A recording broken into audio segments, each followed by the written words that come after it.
I ain't the kind to wear a tie, button up from 9 to 5. I tried that life but said goodbye. I'm not always polite, but I get the job done. Who says the work can never be fun? I'm simply unprofessional. Simply unprofessional. Yeah. Yeah. I'm unprofessional.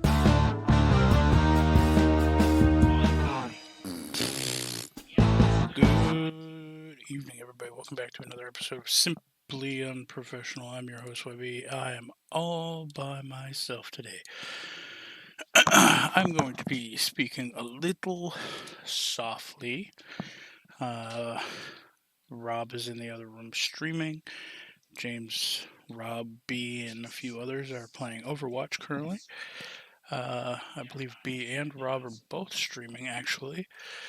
But I figured I'd record an SU and get it out of the way. And seeing as though the thing I wanted to talk about, I know Rob hasn't really played too much of,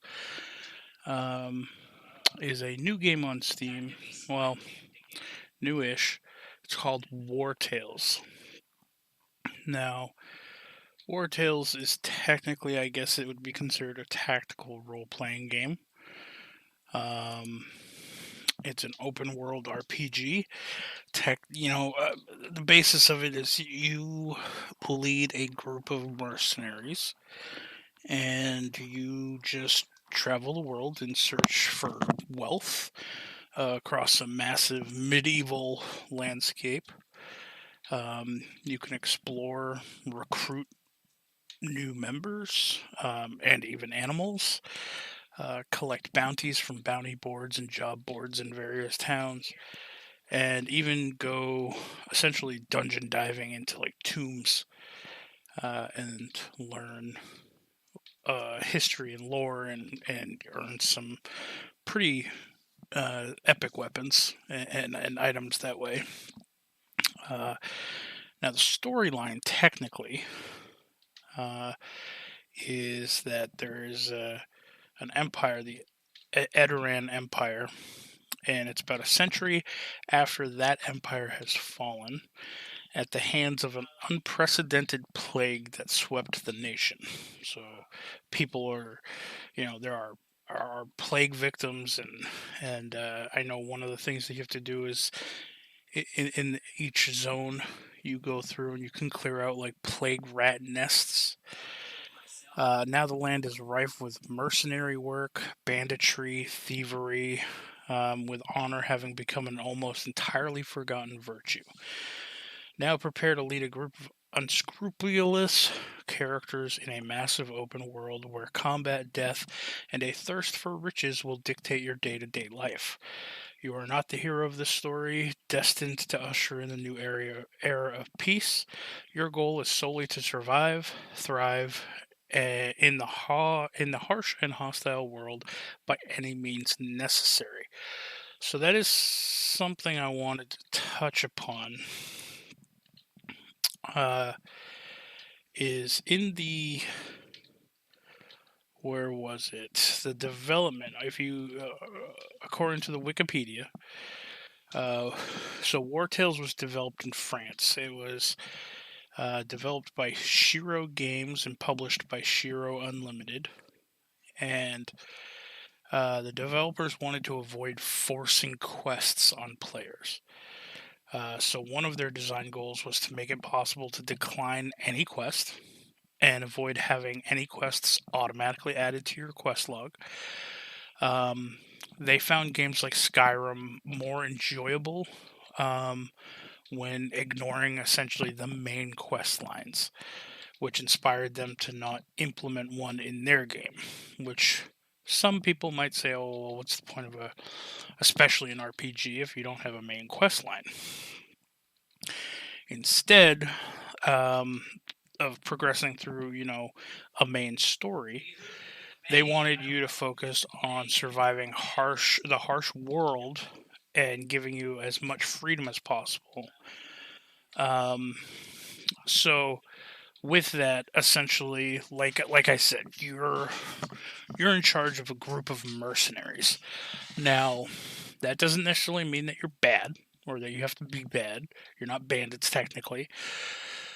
Uh, this game is very in depth, so there is an overworld map that your party travels along, and while you're traveling, you'll see buildings and structures, either individual ones or when they're clumped together. Obviously, that's a town of some fashion or a city.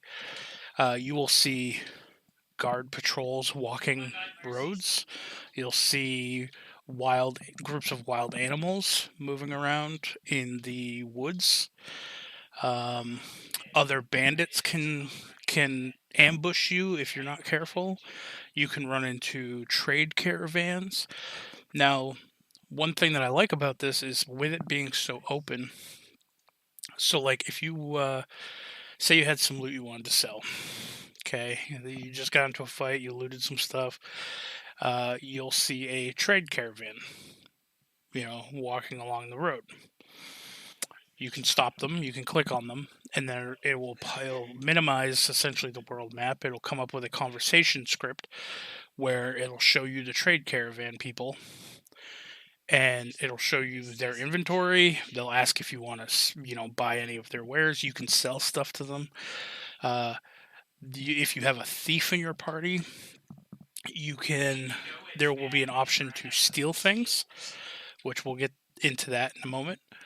Um, and then not only do you have, essentially either the leave option if you don't want to buy or sell anything, but there's always going to be an attack option. So you could literally just attack the trade caravan and take all the stuff that they have, including some of their gear that wasn't for sale, and then some of the stuff that is for sale. Now, one thing that I learned when you attack the trade caravans, anytime you get into a combat, it again it minimizes the world map. It brings up this more grid layered tactical map.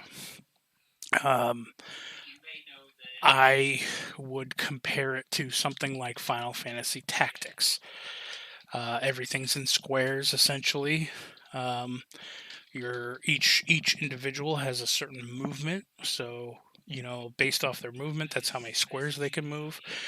And then there's so many different classes and stuff that you can be. So you can build people to have either be a tank, so they'd wear plate armor or heavy armor.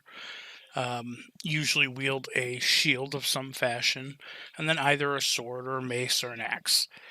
Then you can have people who can dual wield axes. Then you can have people who can uh, use two-handed axes and swords. There are archers, which currently have one, and I think the best way to level an archer is to make them a beastmaster. And we'll also get into that. And then there are essentially rogues, and there are a bunch of different specializations for rogues as well. Um, but with the trade caravans specifically, when you attack them, they're going to have certain people with packs on their back that are hauling stuff, and then certain animals with packs on their back. And the border of the map itself is going to be green. So those people are going to be their only things are they're going to try to flee the battlefield. So that way you don't get the stuff.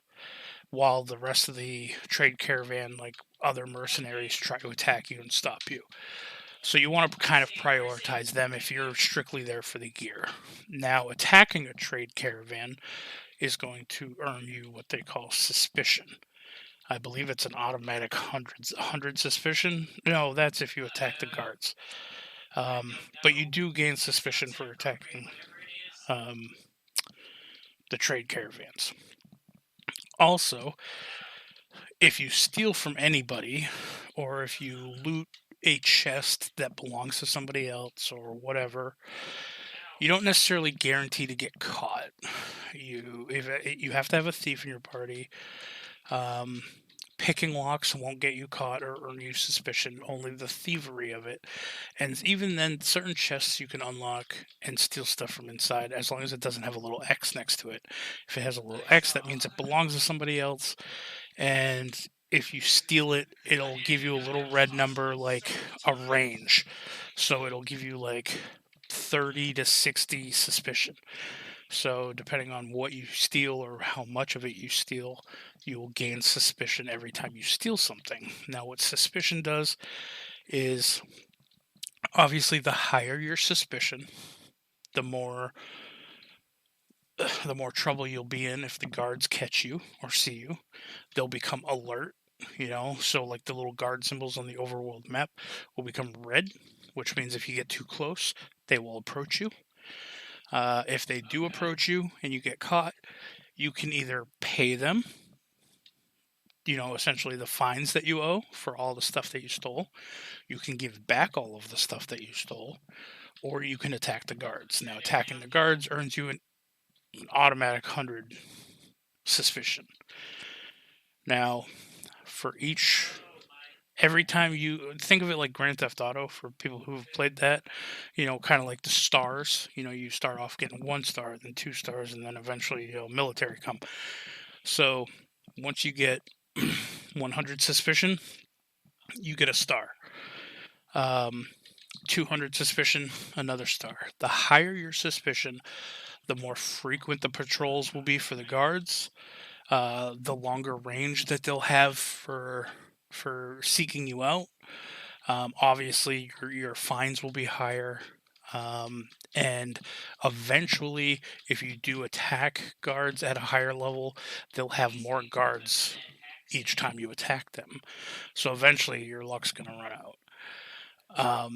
So one thing that you can do is if you're wanted or whatever, you get off the roads, travel through the forest. Then you have to deal with animals, but guards less likely. So that's the law part of it. Now, another funny thing is if you run into like a group of bandits, you can get them below, I believe, half health. And then if you have chains in your inventory, like shackles, then as long as they're in combat, essentially with somebody, you can have another one of your characters or mercenaries run up next to them and do essentially a knockout move. And there'll be like a percentage chance of success. And if you succeed, you will capture them. They'll become your prisoner. And you can then either take care of them as a prisoner until you earn their trust, and eventually you can recruit them into your party. If you keep them as a prisoner for too long in your camp, there is a chance that they will flee or try to run away. We'll talk about that in a moment too, the whole camping thing, because later on, as your camp progresses and you start learning how to build different things, there is a watchtower that you can build and put somebody in that reduces the chances that somebody will flee. And then there's like a kind of like a stocks, like it's a little structure that you can put 4 shackled prisoners on, and if they're shackled to this structure, they can't flee. So back to the suspicion thing.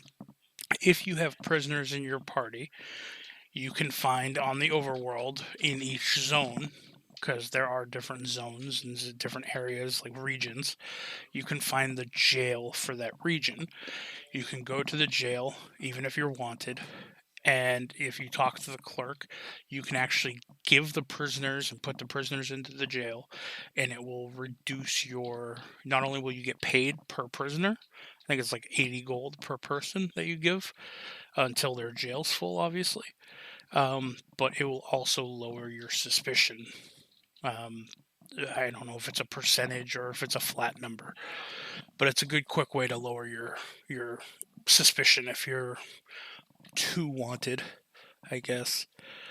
Now,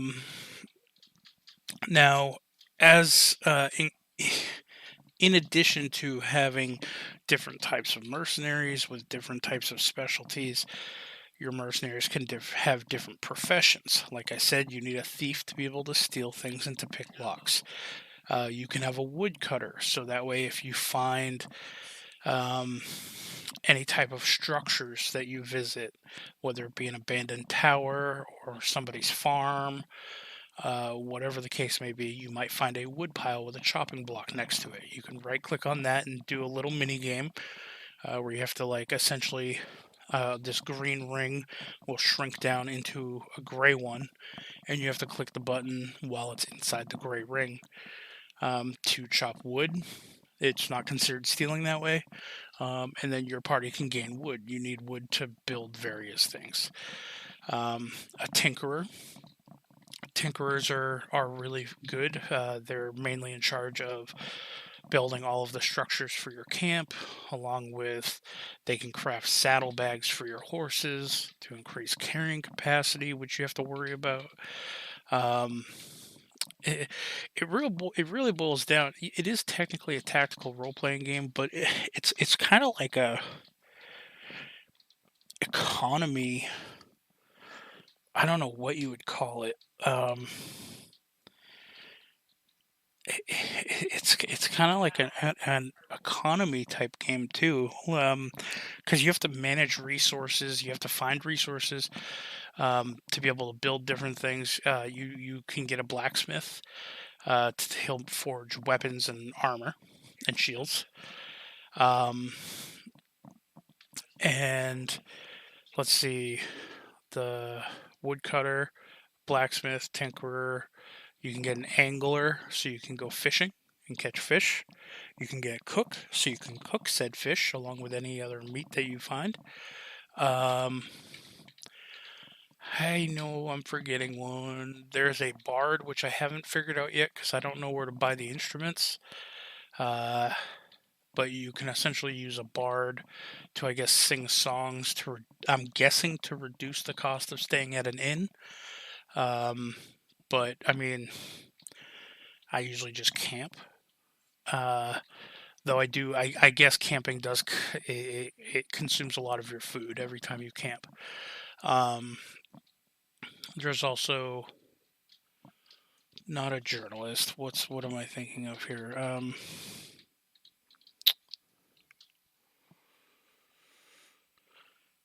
I don't remember the word off the top of my head, but essentially they are in charge of identifying artifacts and doing the puzzles inside the tombs, things like that. You need those, and then you have a miner in case you come across veins of ore.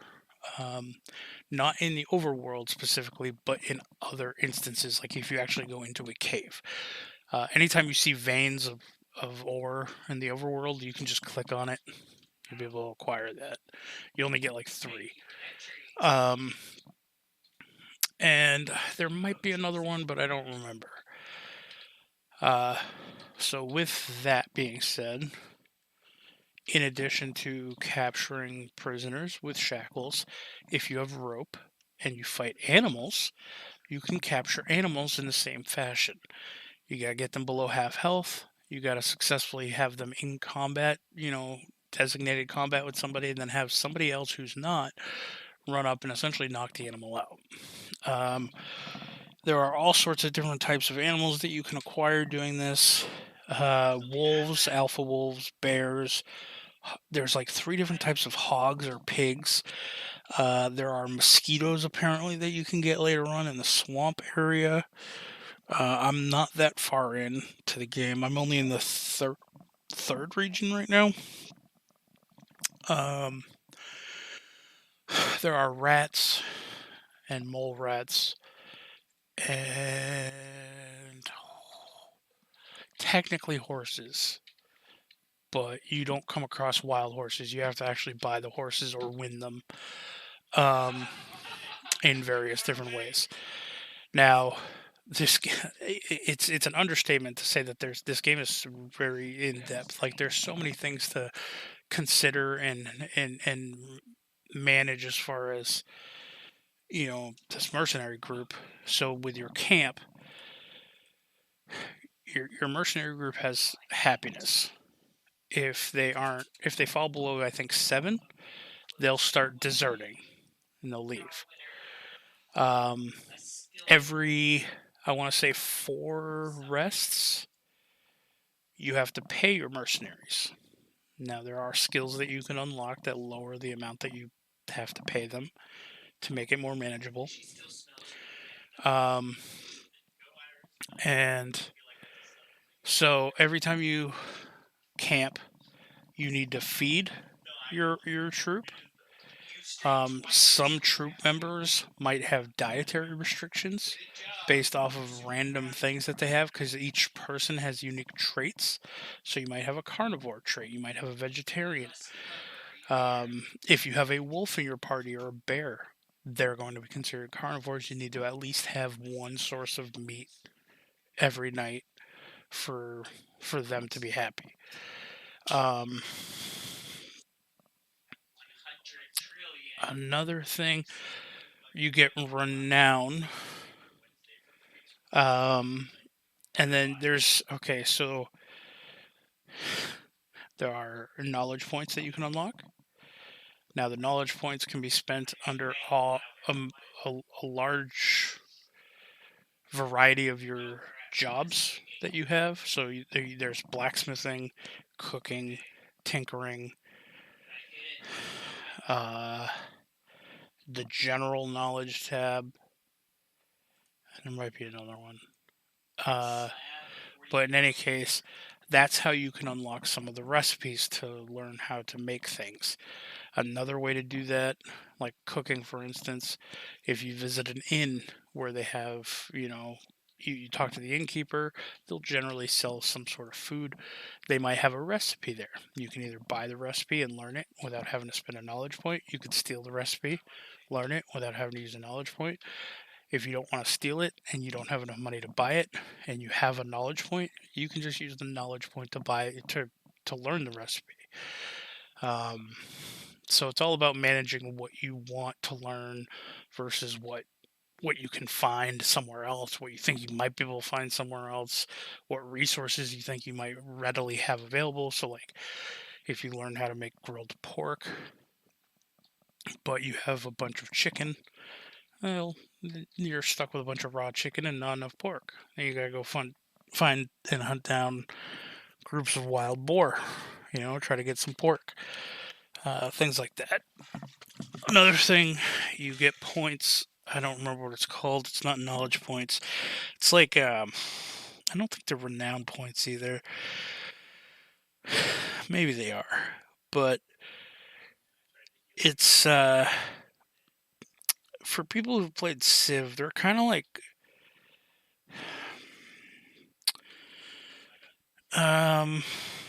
that's a bad example because I don't play Civ very often. So there's 4 main trees, I guess, that you can earn points just by playing the game. And it's essentially basically telling you what kind of player or what kind of group your mercenary group is.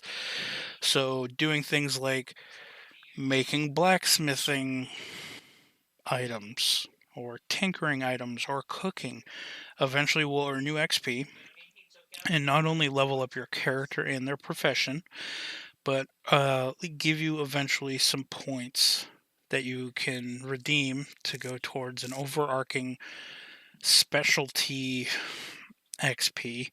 And then each level you gain in that, you can unlock something else. These things are things like under the thievery one, I remember there's one where moving through forests while you're wanted, you can move 20% faster. So that makes it so traveling through forests will actually, won't be as slow. It won't slow you down nearly as much. Another one that you can unlock is the ability to sprint in the overworld. So as you're moving around as a troop, you can eventually hold the shift button and have a burst of speed for a little while to either catch up to somebody or to run away from somebody. Um, Geez, what else is there? There's a lot to this game. Um, each zone has renown or intrigue, I guess. So there are quests that you can do for various people, and then there's like a little purple bar that fills up. Now, when that bar fills up, a decision usually has to be made. It'll tell you, oh, something will pop up and say, oh, somebody wants to see you. So then you go, and then you usually have to pick one side or the other, and that will. I haven't really seen it make a huge difference yet as far as anything.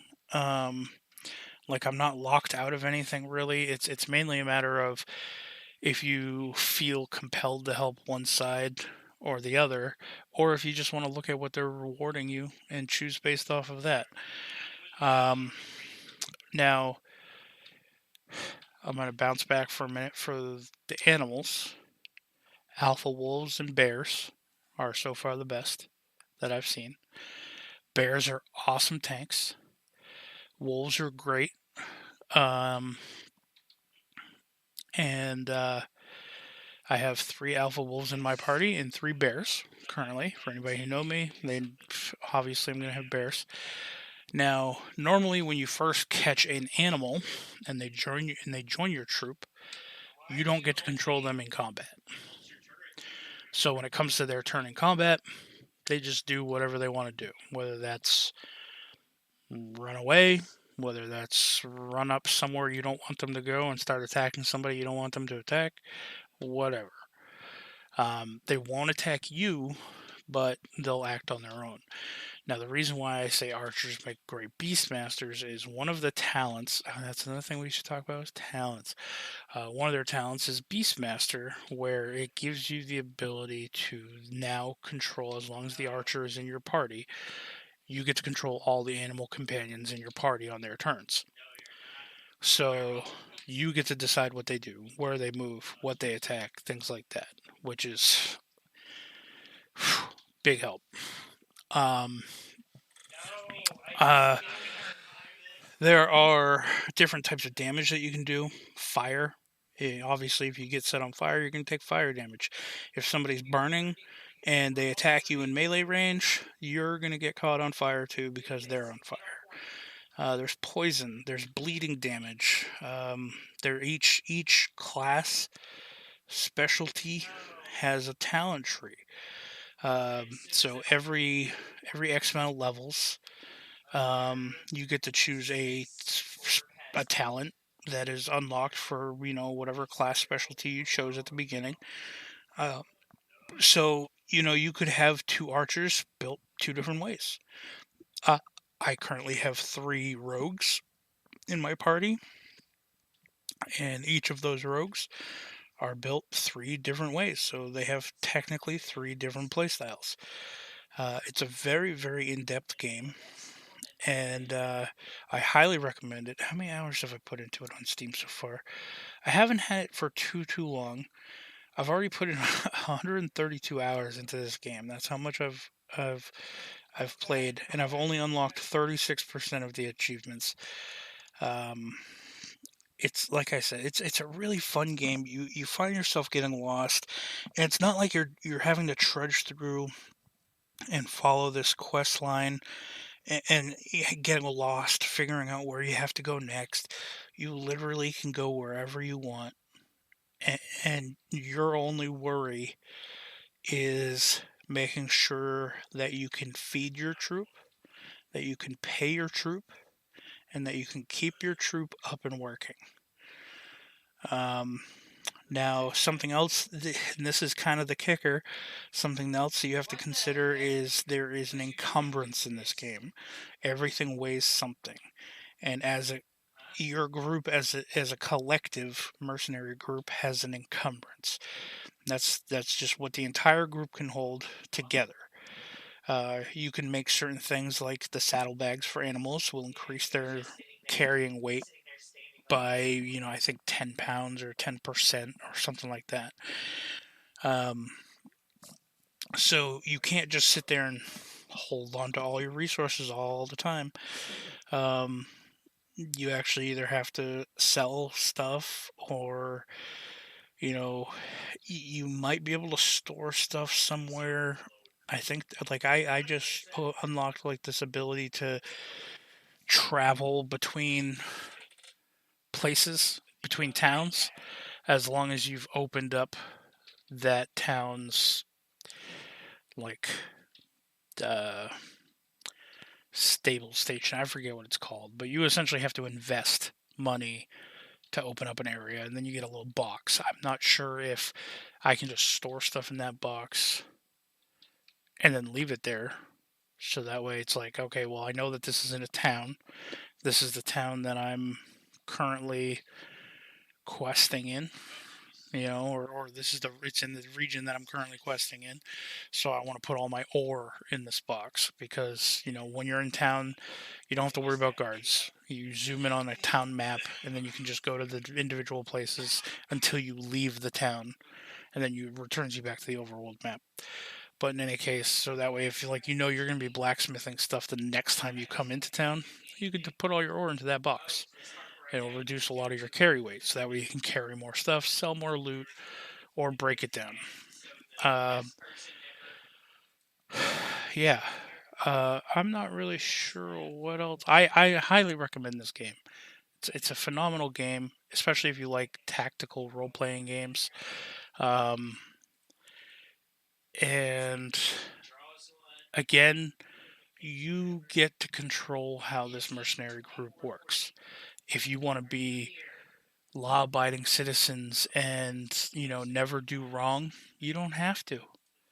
If you want to be more like me and have, the one or two party members that are, skeevy little fucks and get stuff done and, maybe makes trouble for the rest of the party, but, adds that little bit of extra flair to have to avoid guards, you can.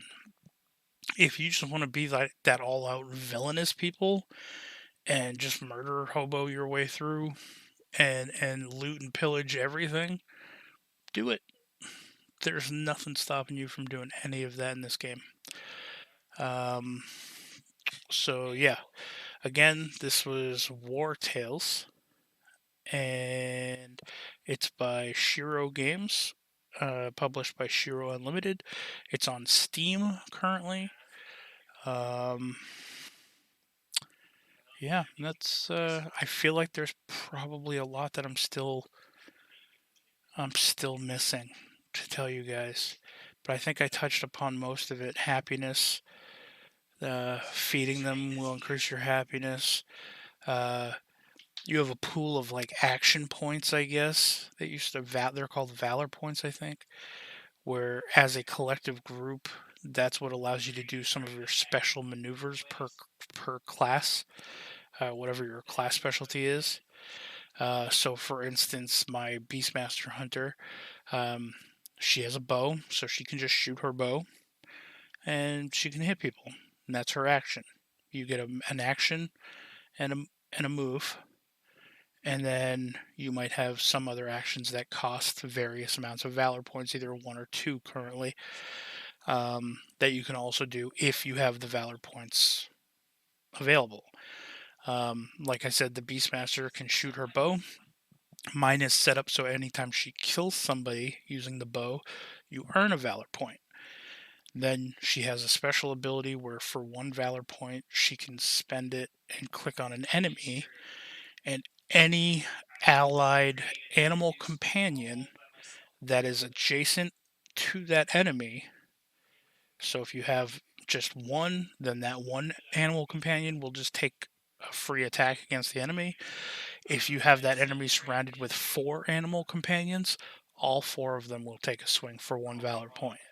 So it's you have to strategically position your characters depending on how you want to approach. Also, when you do these maps, these tactical maps at the very beginning, what's important to know is they just randomly place you in an area.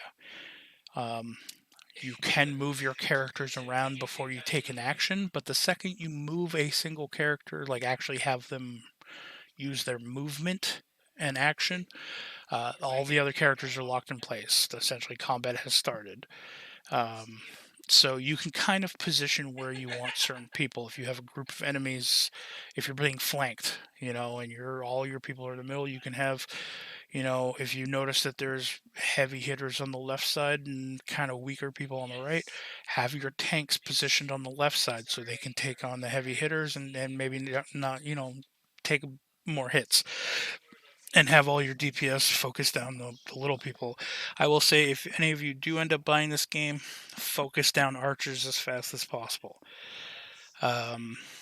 They're problematic, to say the least. But with all that being said, I know this is kind of a short episode. I only really wanted to talk about Wartales, I guess, today. I know I promised you guys a bonus episode. It's been a rough couple weeks. I'm not gonna lie. We've all been very sick, and we're just now kind of getting over that. I'm also getting caught up on a show, so soon me, Rob, and Donnie will be doing an episode on, I believe it's a History Channel show, Vikings. I only have another 2 seasons, maybe, left of that. In addition to that, I know I'm going to be watching the Mario movie. I don't know who else is going to be watching the Super Mario movie with me. I'll be doing one on that soon. And I got to get with Devin to sit down and get him to remind me and pester and poke me on his days off, because I know his days off kind of flip-flop right now. But yeah. Anyway, that is it for me. We will not have a life advice with Devin because there's no Devin. We will not have a science corner with Rob because there is no Rob. Life advice: don't pee into the wind. I don't remember who gave that life advice last time, but it's a good life advice. Science corner: if you pee into the wind, you're gonna get wet. Pretty sound life advice, or that's science corner stuff right there. So, as always, everybody, thank you for listening. We love you. Fuck Booster Gold, and talk to you next time.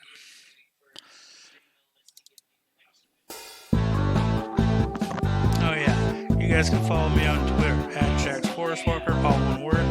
On Twitch at DM Webby, and on eBay at looking for Devin to give me life advice to give you guys.